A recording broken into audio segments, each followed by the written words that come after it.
Yeah, 'cause, I mean, listen, my first house that I bought, I think about this a lot, that when people buy a house, I mean, what would you say is the average amount of time that a buyer actually goes into the house before they buy it? Very limited. Yeah. It's like Limited. probably like Especially two these times, days. like max, Yeah, right? now, You know what I mean? 7 minutes. Yeah, now, Yeah, like a in this 15-minute market? window. Yeah, Explain yeah. that again. Well, no, I was just gonna say that, like, so I didn't finish my thought, but the house, my first house that I bought, I was thinking about the fact that before I closed, I was probably in it like once when I originally saw it, Yeah. and then Home maybe inspection. I didn't even know. I guess I was there for the home inspection, and then you do the final walkthrough, and then I remember doing the final walkthrough, and all the furniture's gone, and now you kind of start to see like all the things that are like not perfect with the house. 'Cause the furniture covers a lot of stuff up, and you get that a little bit of you're nervous, you're stressed. I mean, for me, it was like the first house that I'm buying, and you get that like that buyer's remorse. But it just got me thinking that it's pretty crazy that you're making probably the biggest financial decision of your life, having only gone in the house one or two times, and in the current market. And again, I know it's maybe starting to slow down a little bit, but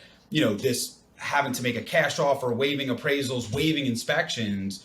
I wonder how much. I think we're going to see a little, buyer's remorse. You know what I mean? Maybe that you just, if you paid top dollar and you just, just had to feel like you made that decision so fast. I mean, it's been interesting.